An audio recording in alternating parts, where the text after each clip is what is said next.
네, 욥기 강의 21번째고요. 제목은 내려놓기라는 제목입니다. 욥기 9장 15절에서 24절까지 말씀. 네, 욥기 9장 15절에서 24절까지 같이 읽겠습니다. 가령 내가 어려울지라도 대답하지 못하겠고 나를 심판하실 그에게 간구할 뿐이며 대답하시지라도 내 음성을 들으셨다고는 내가 믿지 아니하리라. 그가 폭풍으로 나를 치시고 까닭 없이 내 상처를 깊게 하시며 나를 숨쉬지 못하게 하시며 괴로움을 내게 채우시는구나. 힘으로 말하면 그가 강하시고 심판하러 말하면 누가 그를 소환하겠느냐.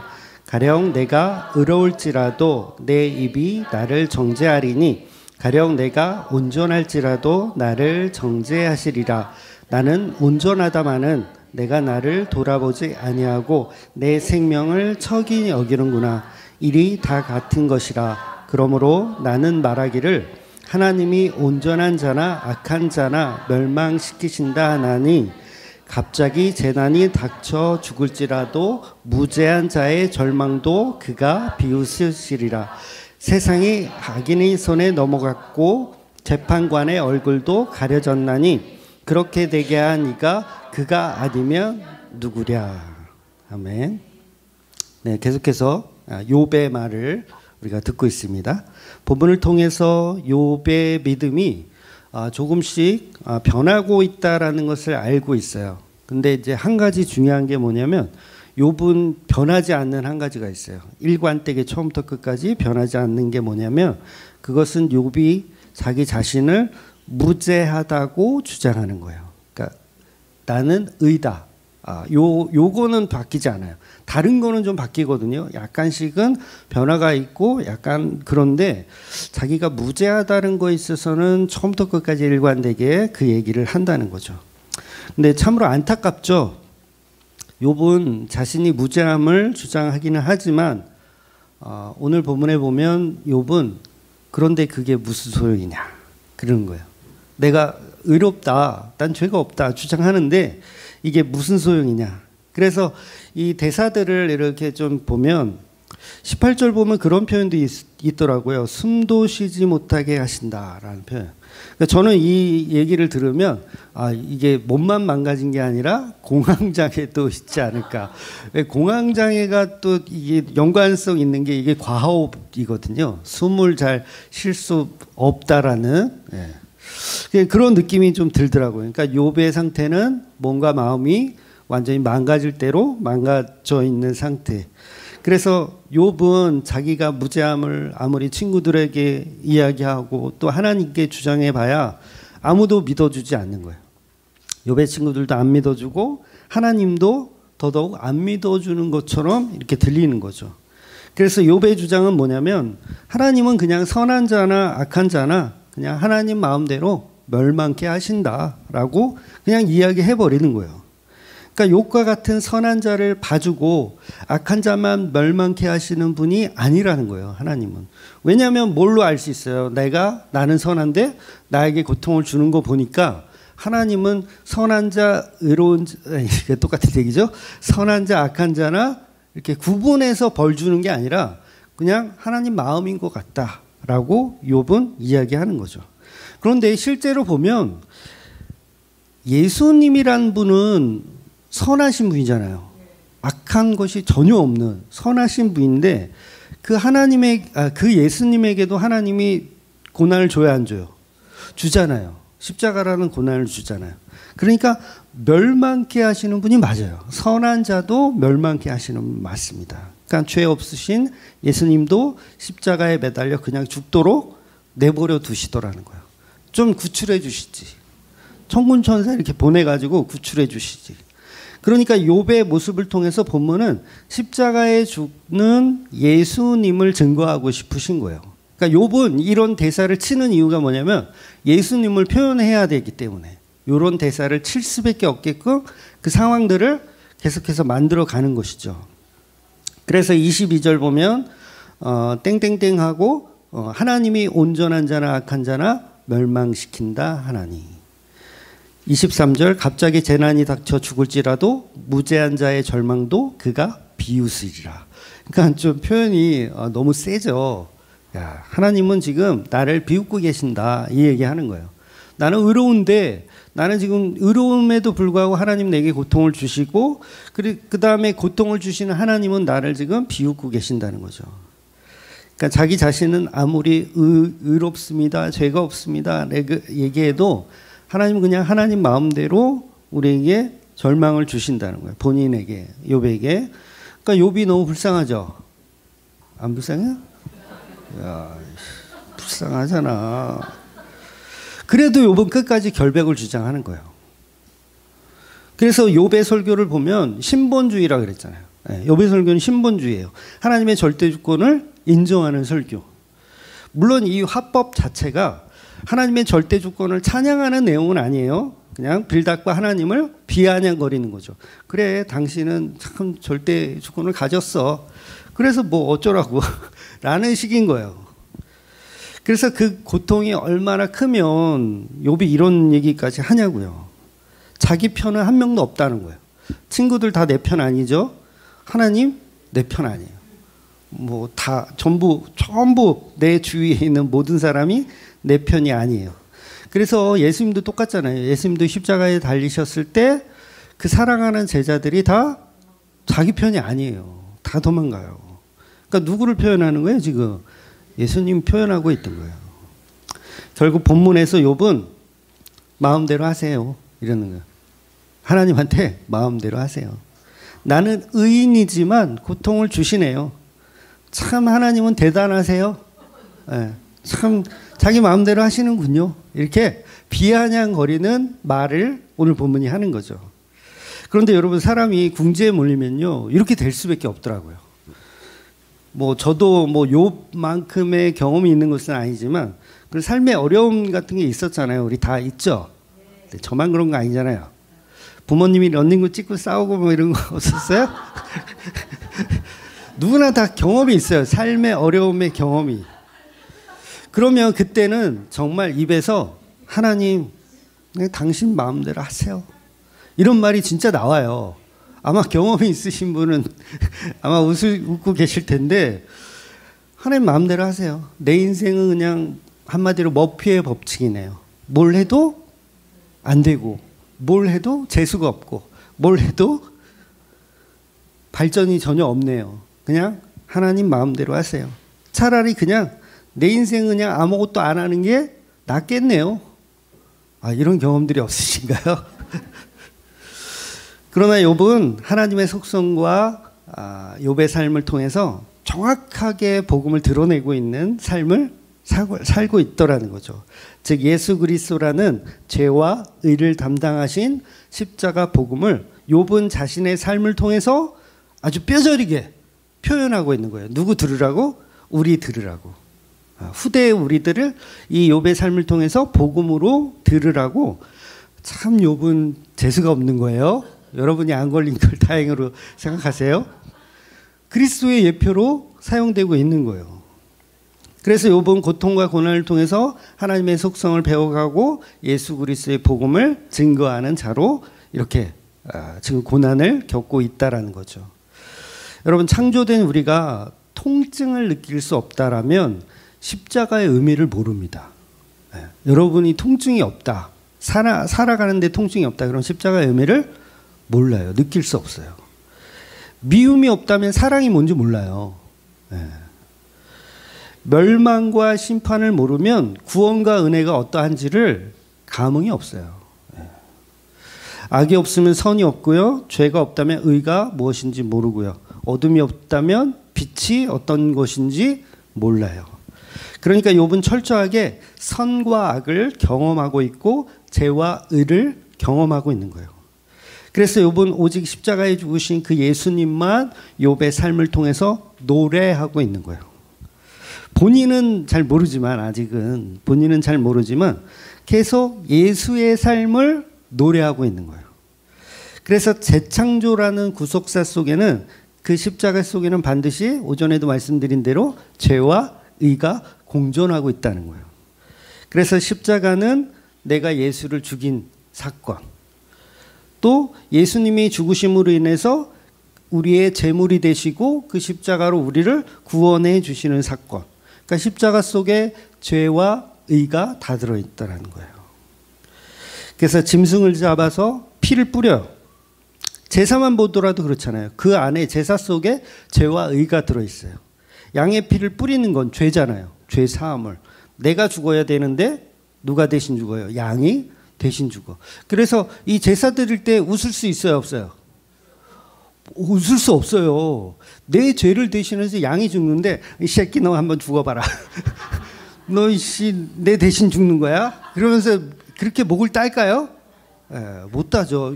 왜냐하면 이 죽음이 곧 나의 죽음이라는 그런 자세로 제사를 드릴 수밖에 없는 거예요. 그러니까 죄가 있는 거죠. 그러나 이걸 제물로 드림으로 인해서 나는 죄 없다 칭함을 받을 수 있는 의가 또 이 제사 속에 있는 거예요.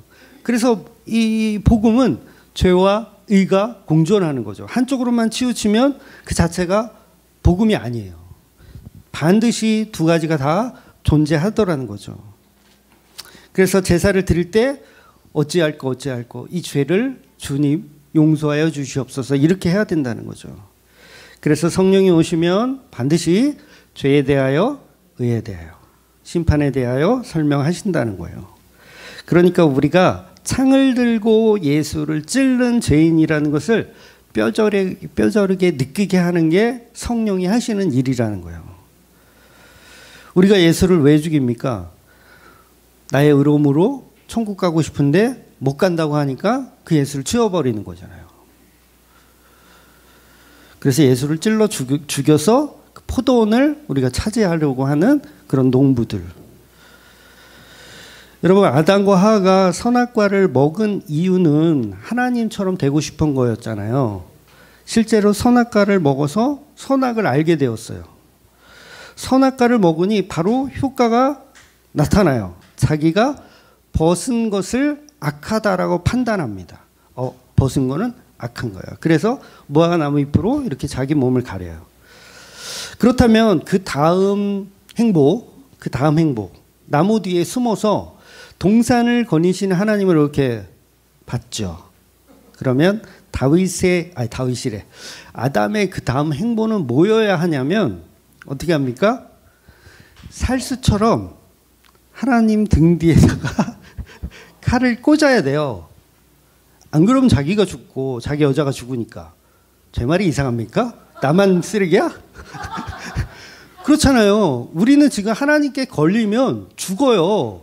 그러니까 도망가는 거잖아요. 도망가다 여의치 않으니까 숨은 건데 숨었으면 우리가 살 수 있는 유일한 방법이 있어요. 그 하나님, 동산을 거니시는 그 하나님을 등 뒤에서 칼을 꽂아야 나도 살고 여자도 살아요. 저는 제 여자를 위해서 그렇게 할 것 같아요. 네, 감동 포인트인데 오늘은 지금 예상과는 다르네요. 하나님을 죽인다고 하니까 다들 눈이 시퍼래가지고 어디 그런 설교를 하고 있어요. 어차피 선악과도 하나님 만들었고 원인 제공자는 누구예요? 하나님이잖아. 실제로 아담도 그런 표현을 하잖아요. 당신이 만든 여자 때문에 내가 선악과 먹었다. 이 말 속에는 당신이 만든 선악과도 포함이 되어 있는 거예요. 그러니까 하나님만 죽어주시면 모든 게 해피합니다. 용기 있는 자라면 반드시 칼을 하나님의 등 뒤에 꽂아야 돼요. 그래서 세상의 수많은 사람들은 지금도 하나님께 칼을 꽂고 있는 거예요. 등 뒤에 숨어서 하나님께 칼을 꽂아요. 자기가 이길 수 있다라고 생각하는 거죠. 그래서 하나님을 꽂아서 죽였더니 이제 그 다음부터는 내가 신이에요. 하나님 죽여버렸으니까. 에덴 동산에 이제 누가 신이에요? 내가 신이에요. 내가 그 동물들의 이름을 다 지어줬고 그 다음에 내가 마음대로 다스리고 정복할 수 있어요. 하나님 치워졌으니까. 이렇게 살고 있는 거예요, 지금. 세상 사람들은 다 그렇게 살고 있어요. 그래서 하나님에 대한 감흥이 없고 자기 자신을 왕으로 믿고 살아가는 거예요. 그래서 하나님이 선악과 먹은 아담한테 질문을 하잖아요. 처음에 이제 에덴 동산에서 아담아, 네가 어디 있느냐? 그러면 아담의 대답은 뭐여야 할까요? 여러분 한번 생각해 보세요. 하나님이 아담아 아담아 어디 있느니? 하나님 알아요. 선악과 먹은 거를. 아담아 아담아 어디 있느니? 어디 있느냐? 그랬으면 여러분의 대답은 뭐여야 되냐면 뭐예요? 하나님이 먹지 말라고 한 선악과를 제가 그만 먹었습니다. 이래야 맞죠. 근데요, 아담의 대답이 놀라운 거 아세요? 내가 벗었으므로 숨었나이다. 이렇게 말해요. 얘 정신이 나간 거예요. 무슨 말이냐면 내가 벗었으니 숨었나이다. 이 말은 아담의 이 대답이 완전 동문서답이고 이상한 소리를 하는 거예요. 아니 내가 선악과를 먹었습니다. 죄송합니다 해야 되는데 내가 벗었으므로 숨었나이다 하는 거예요. 즉 자기 죄를 인정 안 하고 있어요. 자기 죄를 인정하지 않고 있어요. 내가 벗었으니 내가 선악과를 먹었으니가 아니라 내가 벗었으니 가까이 오지 말라는 거예요. 내가 벗었으니까 가까이 오라는 얘기예요? 오지 말라는 얘기예요? 오지 말라는 얘기예요. 그러니까 기회가 됐으면 죽였을 텐데 하나님이 다 알고 계시니까 차마 이렇게 못하고 내가 벗었으니 숨었나이다. 그러니까 나한테 접근하지 말라는 거예요. 여러분 강아지나 고양이가 왜 어느 때 사람을 무는지 아세요?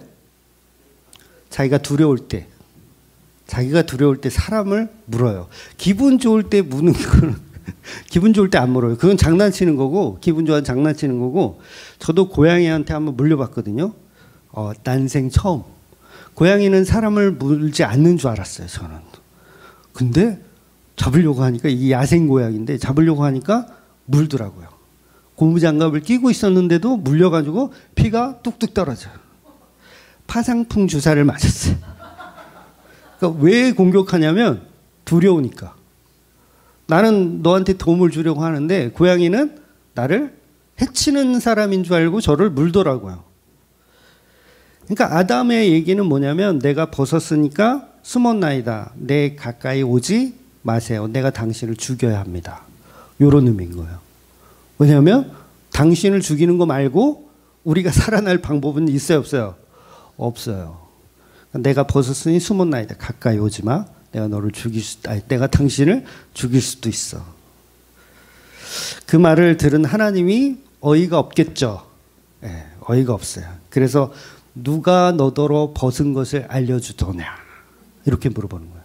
누가 너더러 벗은 것을 알려주더냐 질문을 바꾸시는 거예요. 그리고 나서 그 다음에 선악과를 먹었느냐 이렇게 물어보시는 거죠.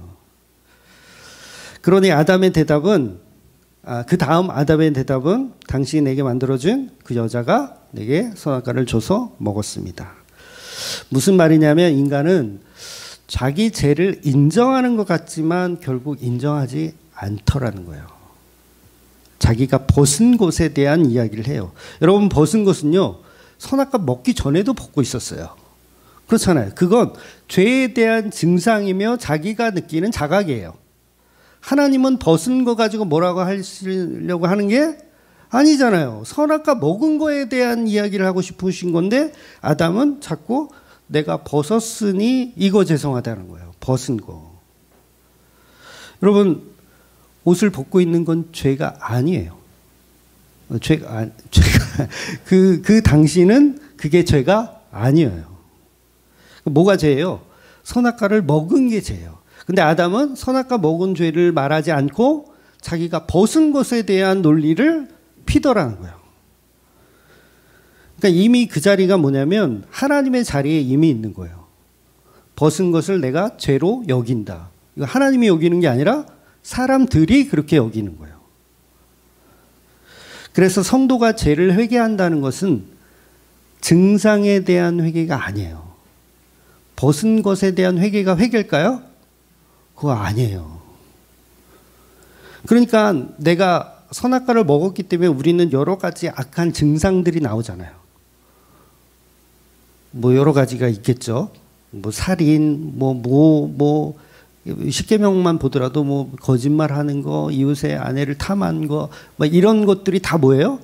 증상이라고요. 증상. 그런데 하나님이 원하시는 답은 그 증상이 아니에요. 그 증상이 아니고 뭐냐면 내가 선악과를 먹었습니다라는 그 얘기를 듣고 싶은 거예요, 하나님은. 그런데 죄에 대한 증상만을 우리는 계속 이야기하더라는 거죠. 그래서 기독교가 말하는 진짜 회개는 증상에 대한 뉘우침이 아니에요. 그건 불교에 가서도 배워요. 불교 가도 증상에 관한 뉘우침을 하라고 배워요. 천주교에 가도 배워요. 기독교에 가도 배우고요. 그런데 복음은 그런 증상에 관한 회개를 회개라고 이야기하지 않아요. 그래서 착하게 살아도 구원을 받을 수가 없는 거예요. 증상이 완전 깨끗해. 나는 다 회개해. 내가 벗은 것도 회개하고 뭐 나쁜 짓 한 것도 회개하고 다 회개해. 그래도 그 사람은 회개가 한 거다 안 한 거다? 회개를 안 한 거예요. 그래서 복음이란 무엇에 대한 회개이고 뉘우침이어야 되냐면 내가 선악과를 먹은 것. 내가 예수를 십자가에 매달아 죽인 것. 이걸 회개하는 게 기독교의 회개라는 거예요. 하나님 제가 벗어서 잘못했어요. 이거는 의미가 있어요, 없어요? 없어요. 누가 너더러 벗었다고 하느냐? 이 말은 뭐예요? 누가 너는 쓸데없는 거를 지금 회개했다고 하니? 이 얘기잖아요.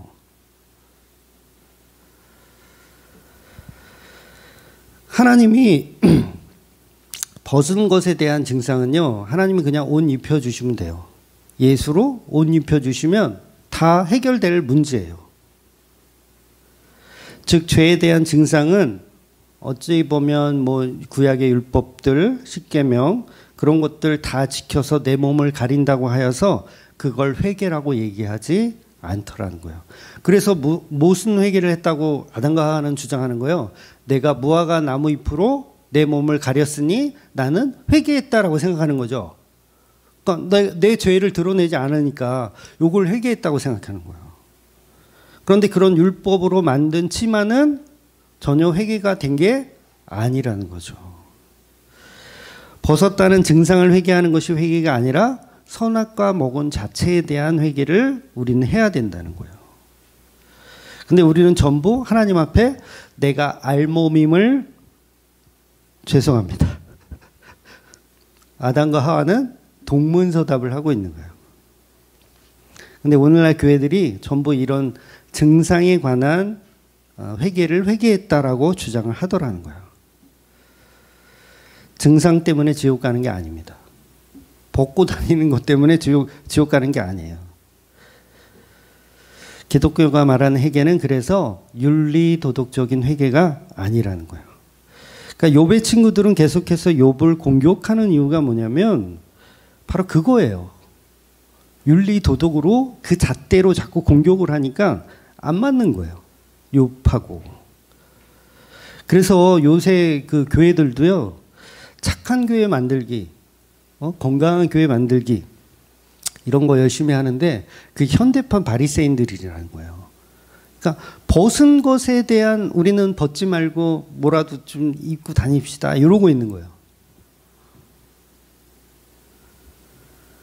십자가에 매달려 죽인 예수를 우리는 회개해야 된다는 거죠. 그런데 죄에 대한 회개는 없고 교회에 다니는 사람들이 전부 자기들이 죄를 만들어, 쉽게 얘기하면 자기들이 만들어서 자기들이 선악으로 정한 죄를 이거를 해결하고 나서 회개했다라고 주장을 하더라는 거예요. 그래서 예수 죽인 죄인을 인정하는 것이 우리 기독교가 말하는 죄의 속성이라는 거예요. 그래서 지금 욥은 죄에 대하여 의에 대하여 설명하는 복음에 관한 내용들을 지금 배워가고 있는 겁니다. 전부 십자가 이야기를 하고 있는 거죠. 그래서 많은 종교인들은 하나님의 속성을 생각할 때 하나님을 잘 섬기는 사람은 하나님이 축복을 주고 또 하나님을 잘 섬기지 않으면 저주를 주고 이런 식으로 누가 판단하는 거예요? 자기들이 선악을 구분지어서 그걸로 복음이라고 주장을 하더라는 거예요. 그런데 복음과 욥은 본문에서 전혀 다른 이야기의 방향성을 이야기하더라는 거죠. 그래서 22절을 다시 한번 보면 이렇게 표현해요. 일이 다 같은 것이라 그러므로 나는 말하기를 하나님이 온전한 자나 악한 자나 멸망시키신다 하나니. 그러니까 하나님은 온전한 자나 악한 자나 어떻게 하신다고요? 멸망시켜요. 그러니까 여기서 말하는 온전한 자나 악한 자는 인간이 판단하는 선악의 구조예요. 그것과 복음은 상관이 없다는 얘기를 다윗이래.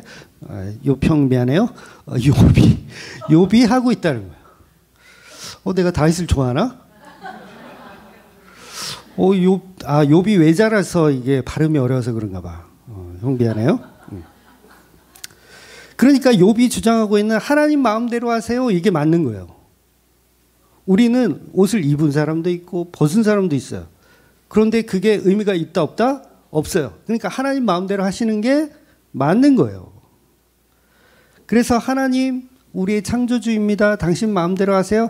비아냥거리고 있지만 그 메시지 자체는 맞는 이야기를 하더라는 거죠.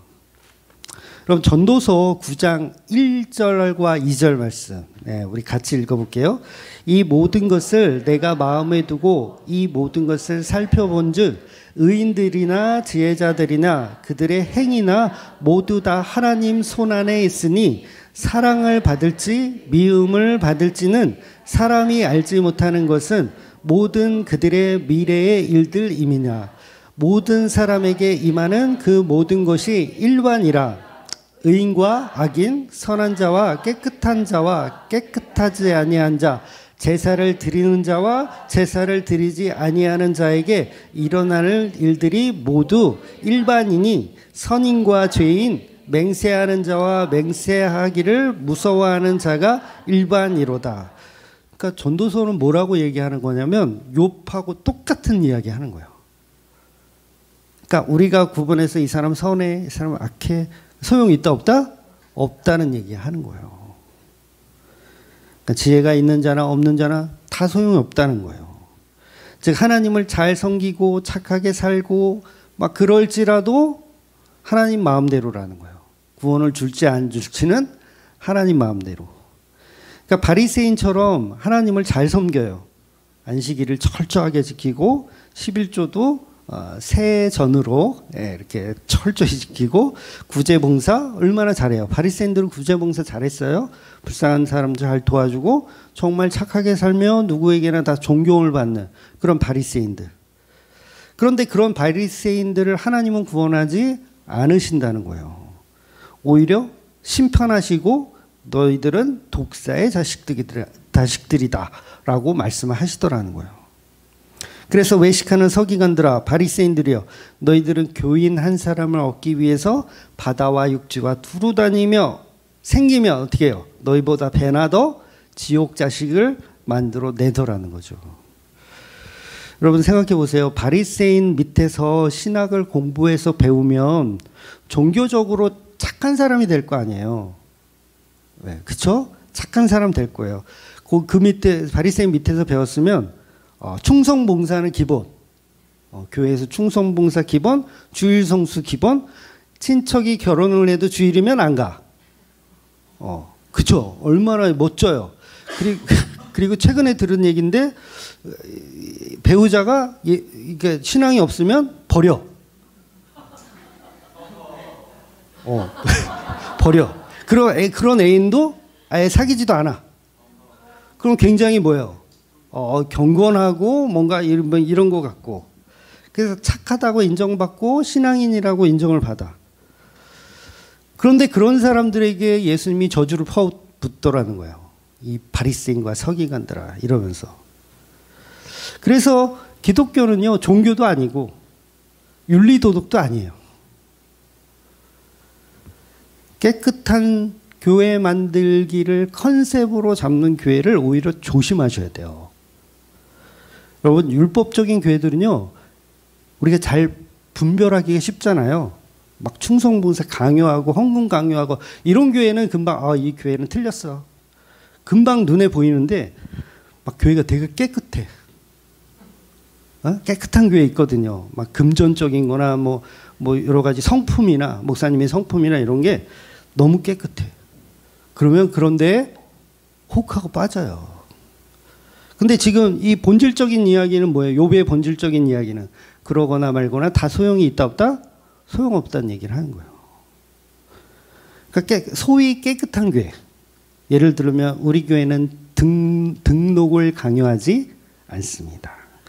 헌금도 강요하지 않습니다. 봉사 충성도 강요하지 않습니다. 그리고 이거 뭐야? 헌금도 다 무명으로. 종교인 다 무명화. 교회 건축 안 합니다. 분립개척을 하고요. 작은 교회 교인들을 빼오지 않습니다. 오히려 작은 교회로 우리가 파송을 보냅니다. 담임 목사는 조기 은퇴. 네, 조기 은퇴해서 퇴직금이 있다 없다? 퇴직금 없이. 그냥 고향으로 낙향하여 이렇게 낚시나 하는. 내 얘기하는 것 같다. 그런 종교적으로 아주 훌륭한 목사가 있는 교회 좋죠. 근데 그거나 막 헌금을 강요하면서 막 성전 건축하고 그 짓거리 하는 교회나 다 똑같다는 얘기를 하는 거예요. 다 똑같다. 뭐가 없으면 십자가 복음이 없으면 다 똑같다는 거예요. 여러분 예수 전하는데 은퇴가 어디 있어요? 안 그래요? 예수 전하는데 은퇴가 어디 있어요? 문제는 이제 돈을 막 이렇게 하는 게 문제인 거지. 저도 마찬가지잖아요. 제가 전에도 말씀드렸지만 저보다 설교를 더 이렇게 복음적으로 잘하시는 분이 있으면 저는 진짜 담임 목사를 이렇게 드릴 거예요. 그분한테 담임 목사 하시라. 저는 이게 낚시하러. 네. 주여.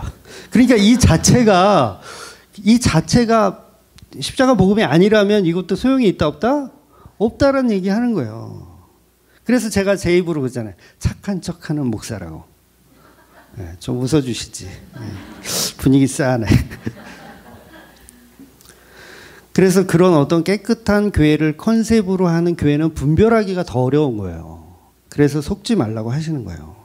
사람은 누구나 하나를 버리면 하나를 취하게 되어 있어요. 담임 목사가 조기 은퇴를 해서, 그러니까 대형 교회 얘기하는 거예요. 뭐 조그만 교회는 뭐 의미가 없지. 큰 교회인데 조기 은퇴해. 그리고 은퇴금도 안 받아. 그럼 뭐예요? 권력과 부를 다 버리고 낙향하는 거잖아요. 고향으로.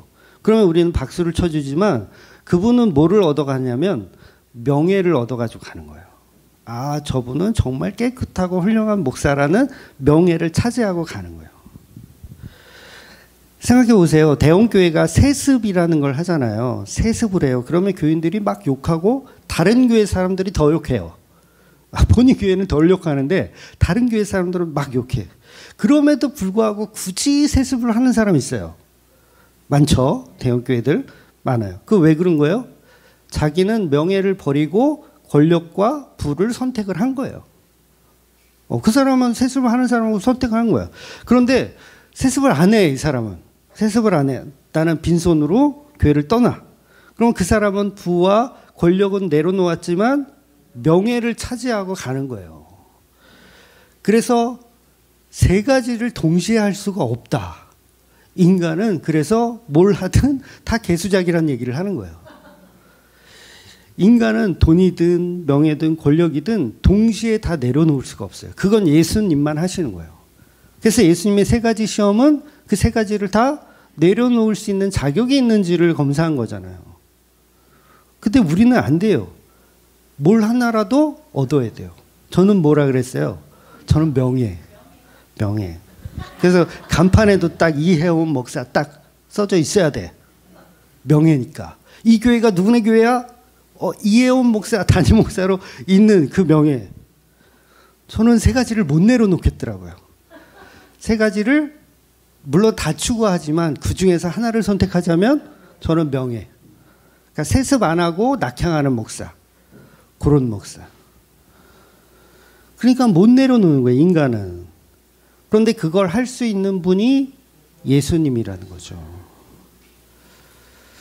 그래서 기독교는 어떤 종교적인 깨끗함을 통달하여서 천국에 이르는 그런 어떤 개념의 종교가 아니라는 거죠. 그럼 어떻게 구원받느냐? 오직 예수님의 그 십자가를 통해서만 구원받더라는 거예요. 그리고 우리는 죄인이었을 때 구원을 받아요. 내가 권력과 명예와 돈을 다 내려놓을 수 있는 그런 사람이야. 그 사람한테는 구원이 필요가 없어요. 자기는 예수 필요 없다고 할 거예요. 분명히. 난 필요 없어. 난 이미 해탈했어. 나는 통달했어. 라고 생각할 거예요. 그래서 구원은 인간의 어떤 선악 구조가 아니라 하나님이 강제적으로 구원을 시켜내시는 방식이라는 거예요. 그래서 묻지도 따지지도 않고 구원해내는 방식. 지금 욥은 그 구원을 선물을 받고 있는 중이에요. 그 구원에 대한 선물을 이렇게 받고 있는 과정에 있는 거예요. 그 엄청났던 권력도 내려놨죠. 부도 내려놨죠. 명예까지도 내려놨어요. 이제. 그 뒤에 나오지만 명예가 얼마나 실추됐는지 동네 사람들도 다 욥을 욕해요. 명예의 실추. 그러니까 이게 누구만 가능하다 그랬어요? 예수님만 가능한 거예요. 그러니까 욥은 그리스도의 예표로만 등장하는 거예요. 욥이 훌륭하다는 말이 아니에요. 그래서 욥이 하는 이 말들은 전부 찬양이에요, 사실. 욥이 본문에서 막 우리가 주저리 읽었잖아요. 이게 다 누구를 찬양하는 거라? 예수님을 찬양하는 이야기들. 그래서 욥기를 시가서라고 얘기하는 거예요. 하나님을 찬양하는 노래, 하나님을 찬양하는 말들. 그러니까 본인은 뭔지 몰라. 욥 자신은 아직 모르지만 그 말들이 다 예수님을 증거하는 것이고 예수님을 찬양하는 소리들이라는 거예요. 그러니까 욥은 자기 인생을 통해서 온몸으로 예수님을 찬양하고 있는 거예요. 얼마나 이게 기쁨인데 본인만 몰라. 그러니까 여러분도 여러분의 인생이 참 안쓰럽고 참 그래. 근데 그 인생이 다 뭐예요? 예수님을 만나기 위한 과정이라면 그게 다 찬양이에요. 엄청난 삶을 여러분 살고 계신 거예요. 근데 그건 몰라. 그냥 욥처럼 지금 타 싫어. 짜증 막 이빠이야. 그러니까 욥의 자녀들이 죽은 게요. 사실 저주가 아니에요. 이 저주가 아닙니다. 저주가 아니라 그리스도를 나타내기 위한 그냥 과정 속에 있었던 거예요. 그러니까 나중에 이제 42장 가면 그 부분이 잠깐 나오지만 재창조의 일이 어떠한지를 이렇게 표현하는 거예요. 그러니까 42절에 보면 읽어볼까요? 42장 11절 있나요? 네, 같이 한번 읽어볼게요. 이에 그의 모든 형제와 자매와 이전에 알고 있던 이들이 다 와서 그의 집에서 그와 함께 음식을 먹고 여호와께서 그에게 내리신 모든 재앙에 관하여 그를 위로하여 슬퍼하며 위로하고 각각 캐시타 하나씩과 금고리 하나씩을 주었더라. 그러니까 이전에 알고 있던 사람들이 다 모여서 욥의 지인들이 다 모여서 여기에는 욥의 아내도 있다고 이전에 다 말씀드렸죠. 욥의 아내까지 다 모여 있어요. 그리고 어떤 일이 벌어지냐면 여호와께서 욥에게 내린 재앙에 관해서 서로 슬퍼하며 의견을 나누는 거예요. 이해가 되세요? 그 재앙에 관해서 서로 슬퍼하며 위로하며 나중에는 캐시테, 이건 무슨 화폐 단위인 것 같아요. 캐시테와 금 고리를 하나씩 누구한테 줘? 욥에게 주는 거예요. 천국을 모용하는 거예요. 이 자체가. 누가 주인공이에요? 예수라는 그분이 주인공이라서 우리가 그분에게 면류관을 벗어서 드리는 거예요. 천국을 모용하는 거예요. 당신을 위로합니다. 십자가에 죽으신 당신을 위로하고 그 십자가에 죽으신 당신을 우리가 다 보았습니다. 라고 천국을 모용하는 이야기가 42장에 잠깐 등장하는 거예요. 근데 실제로 예수 그리스도를 이 천국에서 이렇게 우리가 대면했을 때 욥의 죽은 자녀들 10명의 자녀들도 그 자리에 있어서 함께 그리스도를 노래하더라는 거죠. 제가 설명을 잘했나요? 네. 예수님을 노래하는 자리에 저주받아 죽은 그 10명의 자식들이 함께 있다고요.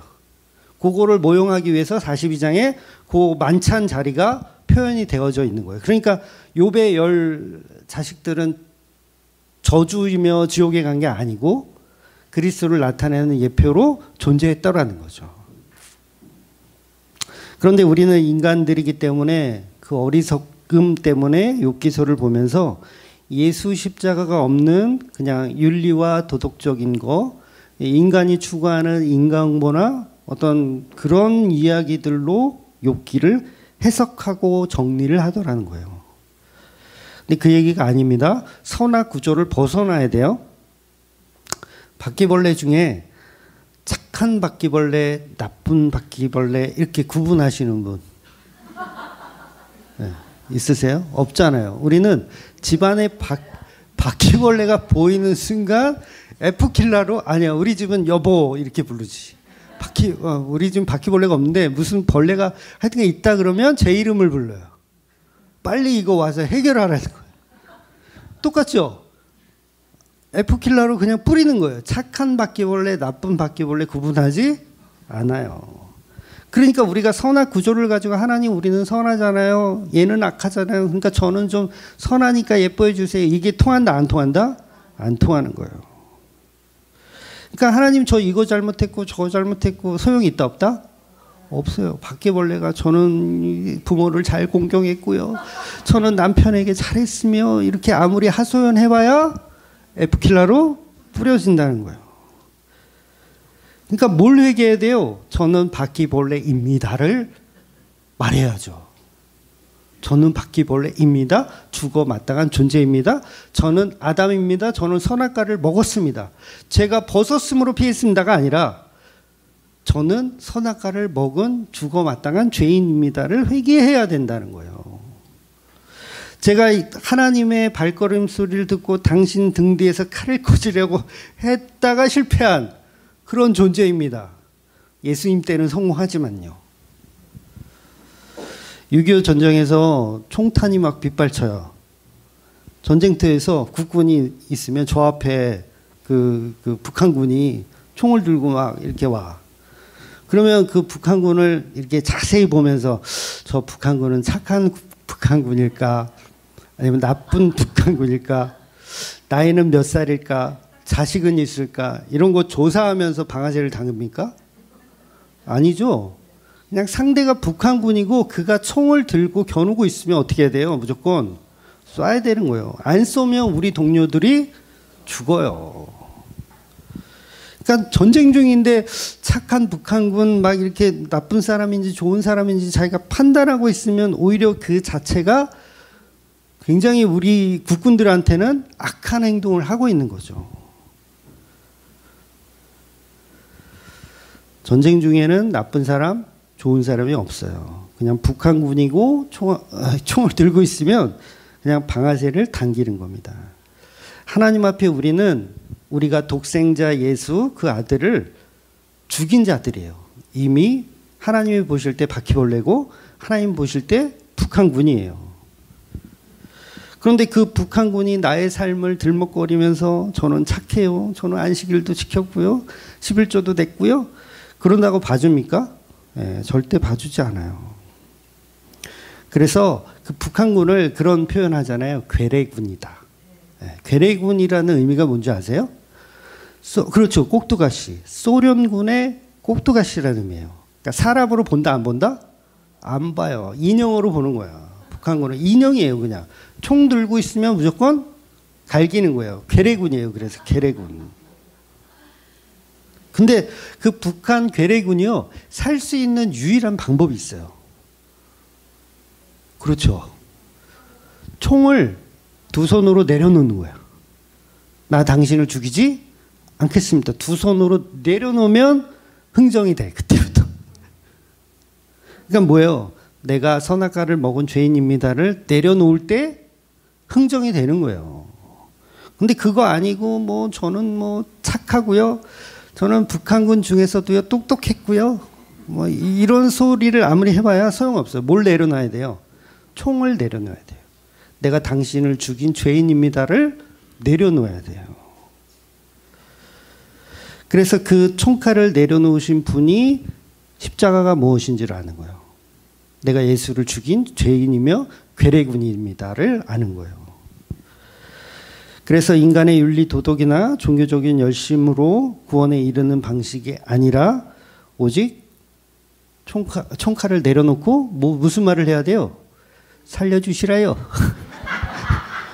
제발 살려주시라요. 요게 기독교예요.